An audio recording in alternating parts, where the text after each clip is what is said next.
You're listening to the Wealth Mindset Show, where Hixon Zuercher Capital Management's team of finance professionals, portfolio managers, and a life coach come together to tackle complex topics in finance and retirement planning so you don't have to. From investment strategies and wealth management to tax planning, retirement income, and aligning your money with your values and purpose, the Wealth Mindset Show offers the tools to thrive. All right. Hey, welcome back to the Wealth Mindset Show. This is Tony Hixon, CEO, co-founder of Hixon Zuercher Capital Management, and I am taking over the show. Oh, Tony's taking over. Because we are turning the tables. Uh-oh. And Austin is actually our guest today. Wow. I don't even know what to do. I'll be interviewing him because we have some pretty cool news. So I guess by way of introduction, welcome to the Wealth Mindset Show, where our Hixon Zuercher team helps you manage wealth, navigate retirement, and make smart decisions for a secure, meaningful financial future. In today's episode, we get to celebrate an exciting milestone because as of January 1st, so we're sitting here in, the beginning part of January. Yeah. So Austin, congratulations, made partner of the firm. So, Thank you.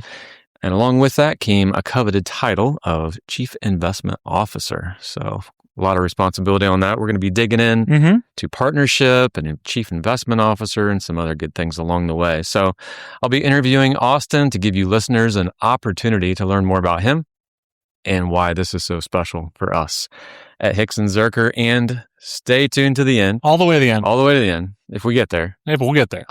There's a lot to get to know about you. I know it could be a while. You're a pretty deep guy, so we'll see how it goes. But we have a surprise for you at the end of the episode, so stay tuned for that special announcement. Absolutely. So, all right, Austin, so let's kind of take a trip down memory lane. Bring it. All right.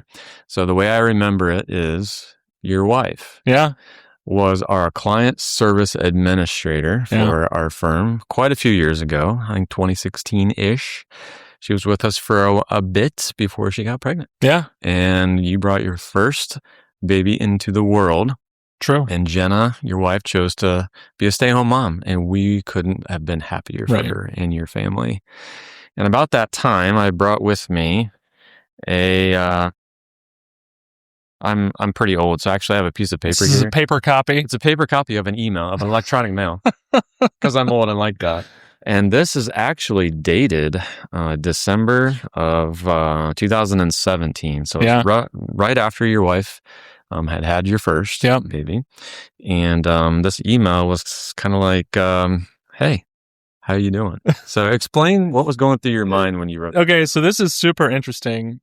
It's a very tangled web. It was a very windy road, I feel like, to get there. There's a lot of funny parts to it, actually. So we can actually even take a step before that. No, let's Oh, do it. boy. So yeah. Went to the University of Findlay.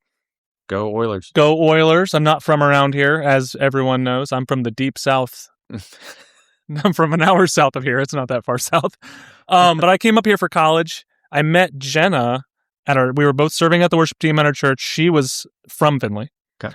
And everything went well. We fell in love. We got married. It was the great story, right? Mm-hmm. So we got married in 2015. So we just had our 10-year anniversary. Love you, babe. 10 years. Thanks for putting up with me. And awesome. So thank you. We got engaged. We got married. Well, at this, Jenna and her mom went to this wedding expo in Findlay, Ohio. So I was like, cool, you guys do that. I'm going to go, whatever a young guy does. I want to hang out by myself. So they were all, they were doing something Lady Day or whatever. Findlay Village Mall. So they met Stephanie Robb. There she is. At the wedding expo. And this would have been we had just gotten engaged. This was like early 2015. Okay. And so Stephanie Robb. So she was our photographer for our engagement. It was a combo package: engagement pictures, wedding pictures. So she did our engagement pictures. She was a hoot. We had a blast. For sure. She was our wedding photographer as well. And she brought this guy along to the wedding. And she said, "You're going to hit it off with my second shooter. He's my husband." Yeah. And I was like, I don't know, I don't get along with a lot of people. We'll see about that. Pretty antisocial. So she brought Josh Robb as the second shooter. I know that guy. And so Josh came along. Yeah. He is we did hit it off. He's a great guy. He watched me fall down in the parking lot on my wedding day. Oh, cool. He did not get photo evidence of that. Okay. Nor did he get photo evidence of these big, gigantic smoky burnout I did in front of the church, which I'm still a little bitter about. But yeah, so that's how we met Josh. And then we were on our honeymoon, which was a week or so later, and Steph emailed Jenna that Josh he had already started working at Hixon Zuercher, that Hixon Zuercher was hiring a client service administrator, and that Jenna would be wonderful for it because Steph just thought so. I remember that. So long story short, Jenna got the job. She did. And worked, it was about a year and a half, almost 2 years, maybe a year and a half or so before Juliana was born. And then I was working at Cooper for that time. I had been at Cooper for about 4 years. Okay. Doing corporate finance, global financial planning and analysis, and then I was a planned accountant for a while. And we were clients, right? So we were invited to the Christmas party. Oh, those are fun. Which was at the Jones Mansion, I believe, that year. That Christmas party. It was fun. It was fun. So we actually lived right down the street. So we brought little baby Juliana with us, and we went to the Christmas party, and just got to hang out with you guys and talk to you guys, you and Adam, Josh, all of us. And I got home, and I was just like, I would work for those guys. Like, that's a really cool group. It's a cool place. There's something going on there, and I kind of like it. Plus, I had actually had some of this email you're looking at drafted for about a year. Oh, wow. Okay. Where I was semi-interested and just wanted to see what things look like.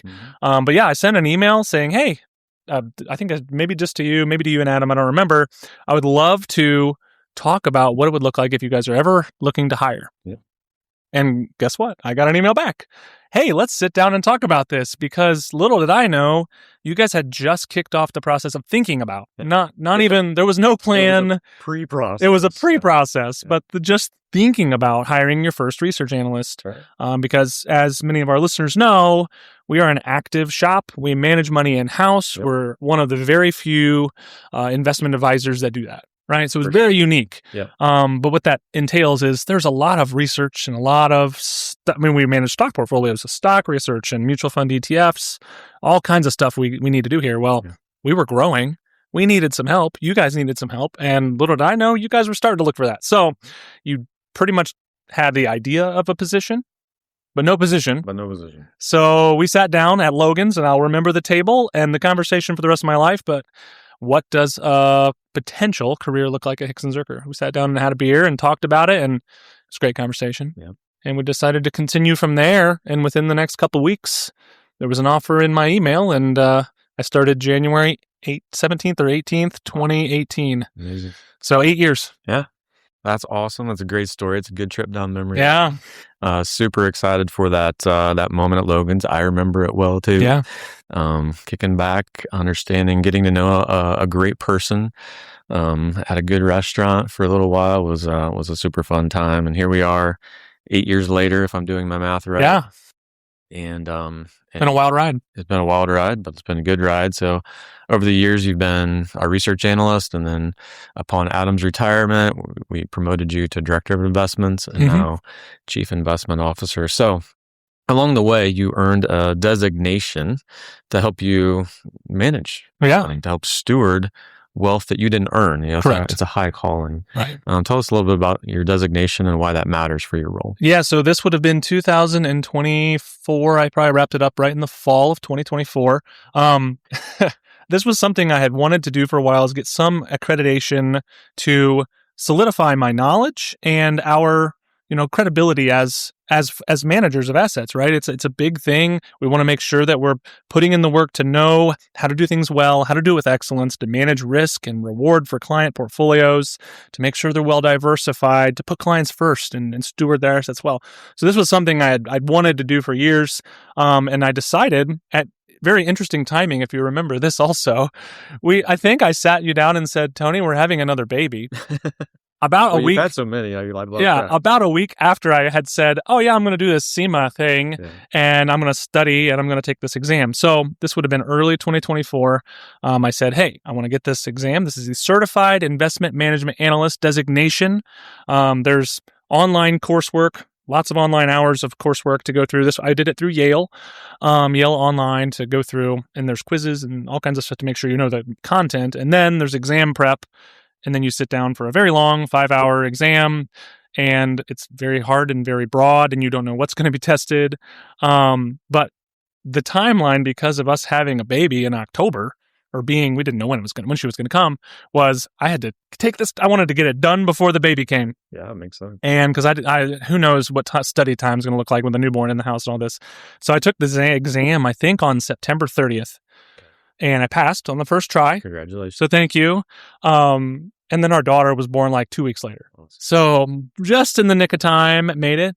But yeah, certified investment management analyst, not a super common designation. It's growing, but you have it as well. Right. And you took that a handful of years ago. So this, we feel, is a great addition to our asset managers to be able to, like I talked about earlier, look at our portfolios with an extra lens of education, an extra lens of clarity to know, hey, let's talk about the opportunities and the risks that we see out there. Let's build portfolios that can meet a variety of client goals, and ultimately give them the best outcomes. So, well, in the meantime, you had mentioned being pregnant with your other daughter. Yeah. Tell us about your family. So, we Yeah. know that your firstborn was basically when Jenna, your wife, had left the firm. Her name is Juliana. Correct. She's a special needs Yeah. daughter. You've been blessed with that. Absolutely. We have a lot of listeners.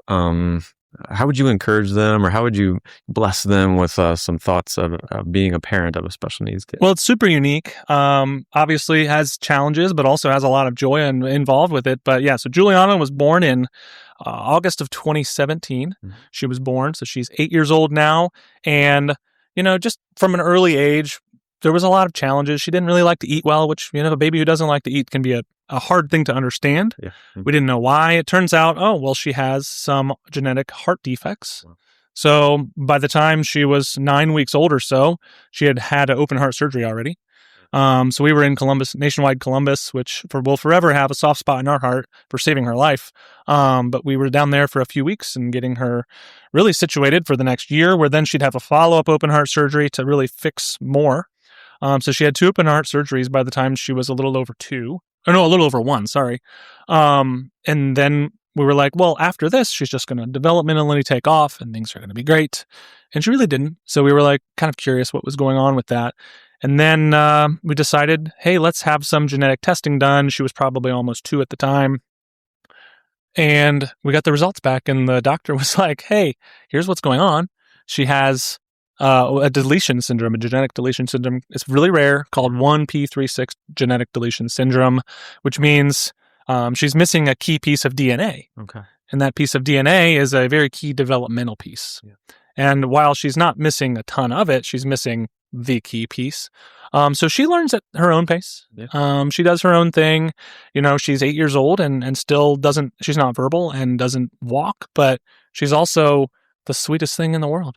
And when she gives you a hug and a kiss, it is like your whole world melts, right? So it's been a challenge. It's been a joy. We still have those days as well. But we actually, at that, when we found out and we're trying to navigate that early on in her life, we didn't think we were going to have any more kids.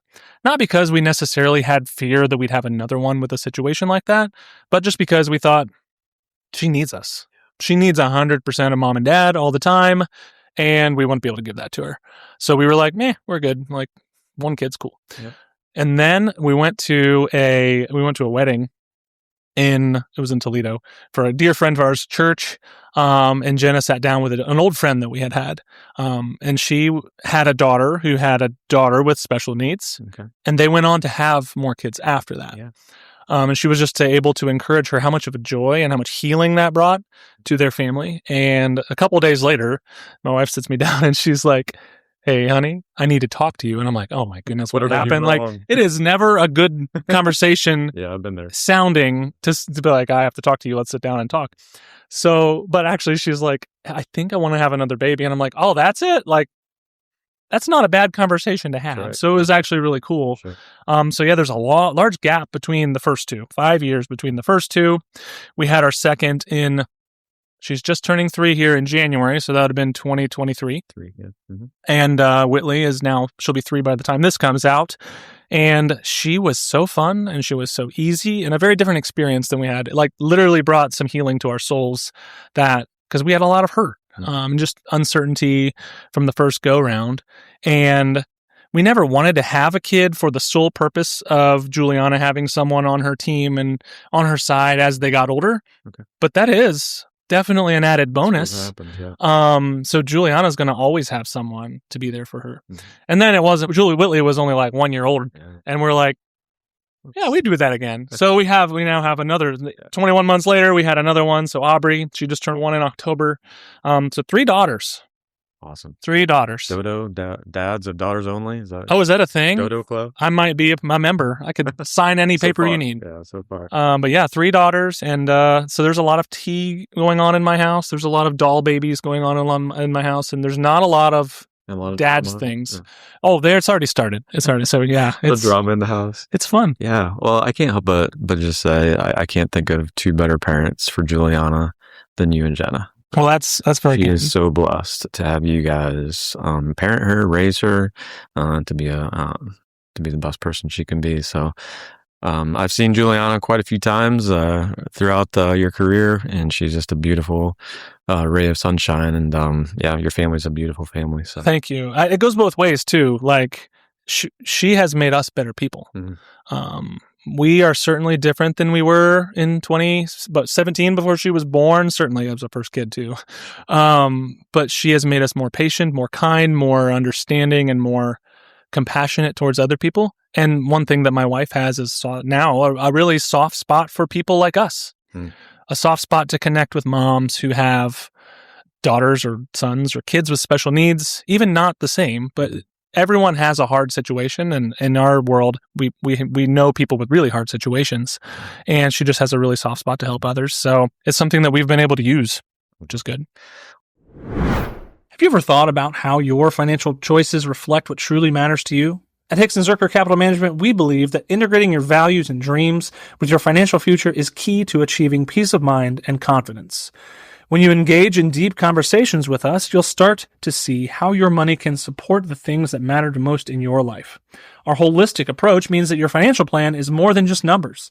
It's a personalized blueprint that evolves with you. You'll have a dedicated team of professionals tailored to your unique needs, all focused on crafting an investment portfolio designed to help you achieve your specific goals. Plus, our on-staff retirement life coach offers guidance to empower you toward a fulfilling retirement that goes beyond just financial security. Ready to transform your relationship with money? Join us at hzcapital.com and let's embark on this journey together. Now, back to the show. Well, I know that you're not just a dad of daughters only. There are personal interests that you have. So I thought I would bring in, I went on an office treasure hunt. And I found, if you're watching on YouTube, here's a picture I'm holding for our listeners. I'll describe it. There are 4 guys, Austin being one of them, standing beside their motorcycles. And in the background is a beautiful lake and some trees. And I see that you're at the national, the land between the lakes, wherever that is. You'll describe it. So what's going on in this picture? And tell us more about your passions outside of raising a family. So that picture is from 2023. That would be the 5th annual, by the way. We're now on year, I think, 8. Okay. We do, my dad and myself and my uncle and my cousin who live in Florida go on a motorcycle ride every summer. And we've done it now. This will be 8 years. And they live in Florida, so we live in Ohio. We don't see each other that often, but once a year, the 4 of us make an attempt to meet in the middle and do something we really enjoy, which is go for a motorcycle ride. And so we go for a motorcycle ride typically in a place that's geographically in the middle is nice, but also kind of windy and hilly and beautiful. Stuff we don't necessarily have around here in Northwest Ohio. It's pretty flat.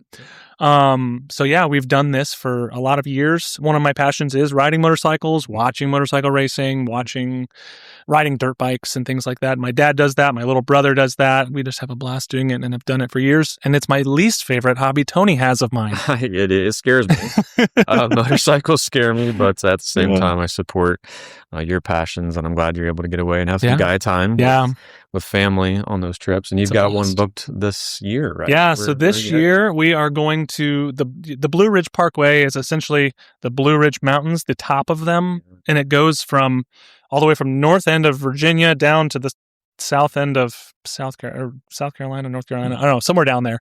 It's 500 miles of windy, whatever. Cool. It's beautiful. So usually we'll go in an area and ride an area, but we're just going to be on that road.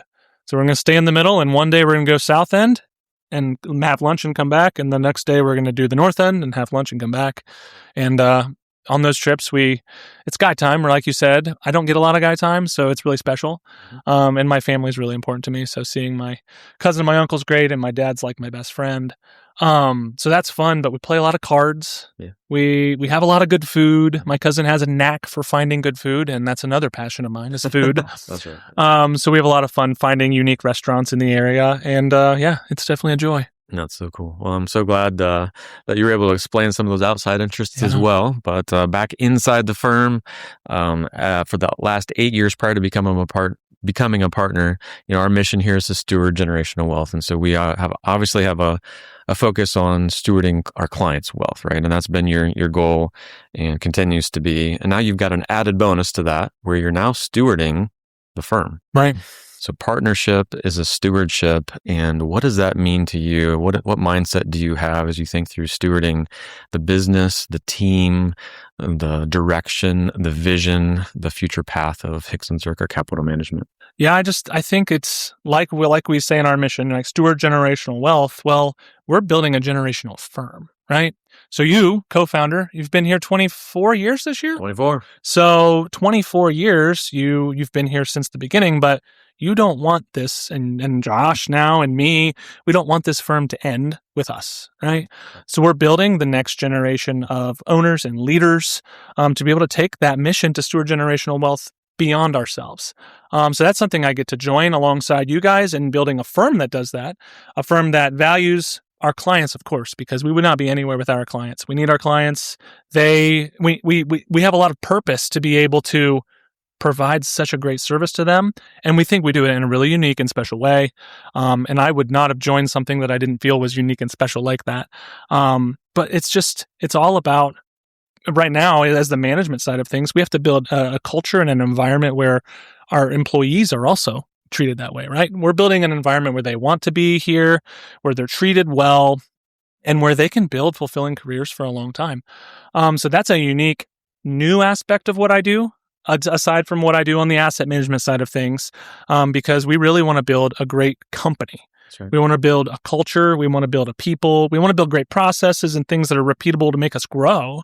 But we're also building a culture that people just truly want to be here. They want to come to work. Absolutely. Spend a lot of hours here. You might as well enjoy it. Absolutely. You work that you love with people that you love. Yep. So one of our core values, what are our core values, Austin? You better know these. Oh, I do. What I do. Integrity, professionalism, excellence, teamwork, and abundance. And those are in a particular order. So integrity is first. Correct. And so how do we define integrity? We say it's doing the right thing even when people aren't looking. Yep. The next right thing. And so as you think about doing the next right thing in your role as Chief Investment Officer, that's a complicated, financial, chaotic system out there. There's no shortage of bad news to focus on. How do you live out that core value of integrity, doing the next right thing, and stewarding our clients' wealth as Chief Investment Officer of our firm? Well, it's something that Tony and I fortunately get to do together, because we manage all of the portfolios together. We steward almost $500 million worth of assets, which is such an honor and a joy and a privilege. But how do we put integrity into that? Well, we have to choose to do the right next thing with each news story that comes out. Well, does that impact what we're going to do or not? A lot of it's no, by the way, because we keep very long-term mindsets on the way we look at things. But a lot of it is we know we have the education, we have the training, we have experience. We know what we should be doing with portfolios, and we have to be able to do that. So do the next right thing means make a change or don't make a change for a portfolio. Be able to analyze risk, because obviously look where we are right now. The markets are a super unique environment right now. We've had a couple really great years. Valuations are stretched. We have opportunities outside the U.S. We have to take all of this information and put it into a handful of portfolios for our clients. So what we're doing is taking a lot of information, making a few decisions to make great outcomes. And those outcomes are going to be one of two things, hopefully both at the same time: less risk, more return. More return. Those are the two things. So integrity for us is going to be doing the next right thing, with our portfolios. Hey, I love it. So we're sitting here at the beginning of 2026, and as our CAO, I know you've developed some macro views. Mm-hmm. Our listeners would probably be pretty interested in what Austin's thinking about their portfolios from a macro level. What are you excited about? What are some opportunities that lie ahead in the economic world? Yeah, I mean, economically speaking, particularly in the U.S., but really around the world, I do not see a recession in 2026. I think that's a good thing. We just got some recent good inflation data. Unemployment has lifted a little bit, but it's still relatively low. The way I kind of see unemployment, if unemployment's under 5%, that's actually pretty healthy, because if you think of 100 people that you know, there's probably 5 of them that probably aren't employable anyway, right? Mm-hmm. So unemployment's relatively low. We've got inflation data coming down. And while there is some noise in that from the shutdown, there's a lot of good data in there as well. We've got there could be stimulus coming here in the first quarter with some tax changes giving people great refunds. So that could keep the economy chugging along. There is somewhat of a bifurcated or K-shaped economy out there. So like the top end of things are looking pretty strong from a consumer basis. There is a little bit more weakness under the surface from the lower end of things, but the stronger end of things is certainly propping things up, and these income tax refunds are certainly going to help some of the lower income families in America. So that's all relatively favorable. There's a lot of uncertainty. So that is true, right? Yeah. Venezuela has happened recently. Right. That's something we have to consider. It hasn't necessarily materially changed what we're thinking about in terms of our views on asset allocation and all this, but that means that geopolitics are firmly in the mirror right now. We're looking at those every single day. That has spiked up tensions with China. So those are some risks. But AI really is changing things. It's driving corporate earnings. By the way, if you looked at last year we think, oh my goodness, things got really expensive. No, they were expensive to start the year. They were expensive to end the year. But the lift you got was from earnings. Earnings drove the markets, and that is actually a healthy rally. What will happen in 2026? Most analysts say that we're going to actually have accelerated earnings from 2025, which I would say, show me. I'm going to be a St. Louis or a Missouri show me state. Show me state. I think let's see positive earnings growth. Yes. To the level we saw in 2025, we'll see. So we will and have taken a little bit of a cautious approach when we're positioning portfolios because of valuations being so elevated. And some of those huge winners have just gotten certainly stretched. So we're looking for like tier 2, tier 3 plays of the AI theme to really focus on for our portfolios. But we see some opportunities in other areas of the market that kind of got left behind. One of those areas is banks have certainly had a great run, but they have a lot going for them right now. Right. We talked to our clients about a steepening yield curve being great for banks. That front end coming down means banks can borrow cheaply and still lend at elevated rates. Great profit. We think about things like real estate. When they get as depressed in valuation compared to the rest of the market as they are now, typically great for returns. So that's an area that we have some exposure to. Right. And then small and mid-cap stocks in the U.S. certainly haven't been as favored as large cap stocks. There is more risk there, of course. But we think there could be some catch-up as the rally broadens, as would be my base case here in 2026. Outside the U.S., international developed, I would say, is favored, in my opinion, over EM, or emerging markets. Mm-hmm. The U.S. dollar is certainly weaker than it was a little over a year ago by about 10% and could weaken further as the Fed's cutting rates and other central banks are maintaining or even hiking rates. So that's something that we're optimistic about, and valuations continue to be better outside the U.S. So we would just encourage people to have a globally diversified portfolio this year, and that's certainly what we're doing with our clients. On the fixed income side of things, the term that I would say sticks out the most is clip the coupon. You're not probably, while the front end of the curve is coming down because the Fed might cut once or twice more, the rest of the curve probably isn't going to move that much. So you're pretty much going to look at the yield on the 10-year, for example, and say, that's my return. So 4 and change percent, 4.25%. You're going to get 4 or so percent probably in fixed income, which isn't bad. Right. It's positive. Right. Yeah. Stay calm, stay invested. Stay calm, stay invested. All right. So 2 last questions as we wrap up. Really appreciate an opportunity to get to know you better, as does our audience, I'm sure. So it's January 2026. Picture ourselves sitting at the same table a year from now. Okay. January of 2027. What would have to have happened for you to feel satisfied with your progress here at the firm? Yeah, that's a great question. So number one, we would love our clients to be satisfied with the services that we provide. Of course, we have great advisors and client service people helping them with everything that they could need, helping them have a great plan. But where you and I come in is we need to be able to provide great returns with less risk than some people do for their retirement plans. So you and I need to come to work each day to build those portfolios to do that. We are going to deliver the outcome that they need, but it takes hard work to do it, right? So that's what we're going to do each day. As far as the firm goes, we need to build and maintain this amazing culture that we have. We have a super unique culture here, and I come from not here, right? I come from a corporate background, and it is special. It is. And I hope that everyone feels that it's special. I hope our clients feel it's special. I hope our teammates feel it's special as well. But we need to build upon what we already have because it's so good.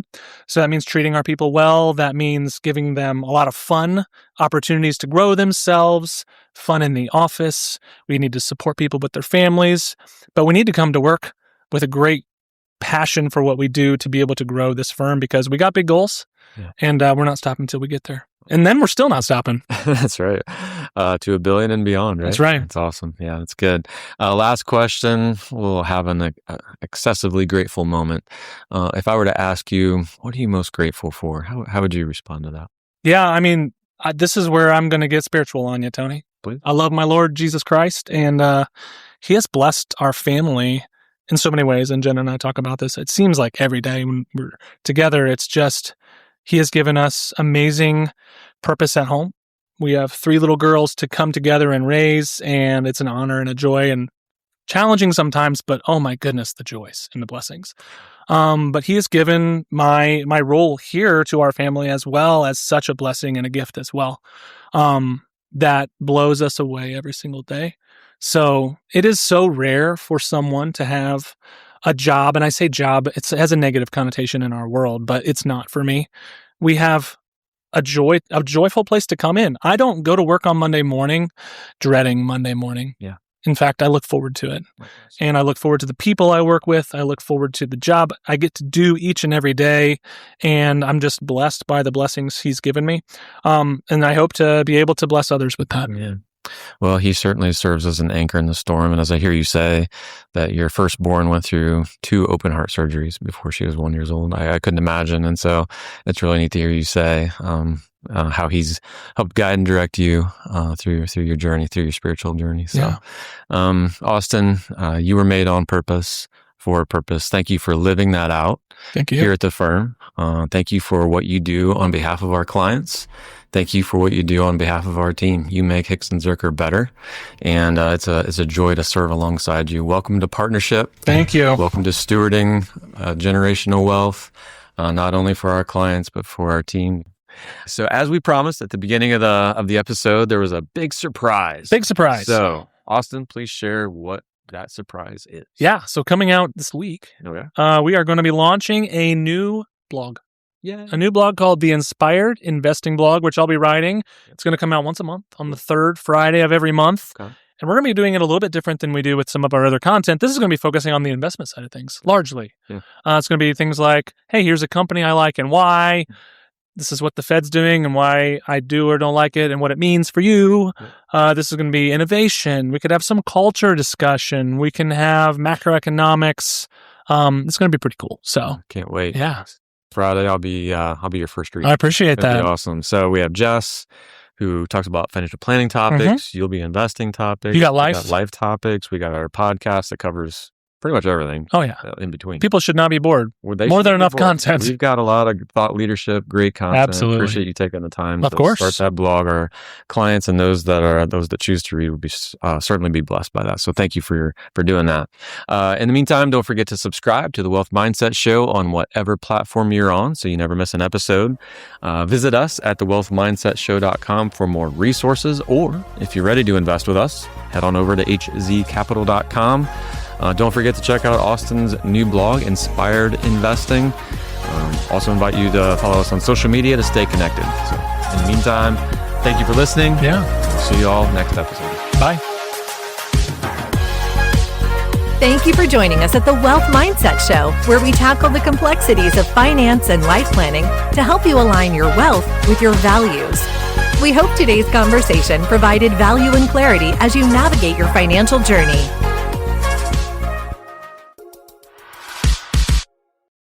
Your hosts work for Hixon Zuercher Capital Management, and all opinions expressed by them or any podcast guest are solely their own and do not reflect the opinions of Hixon Zuercher Capital Management. This podcast is for informational purposes only and should not be relied upon for investment decisions. Clients of Hixon Zuercher Capital Management may maintain positions in the securities discussed in this podcast. There is no guarantee that statements, opinions, or forecasts provided herein will prove to be correct. Past performance may not be indicative of future results. Indices are not available for direct investment, and any investor attempting to mimic index performance would incur fees and expenses that could reduce returns. Securities investing involves risks, including the potential loss of principal, and there is no assurance that any investment plan or strategy will be successful.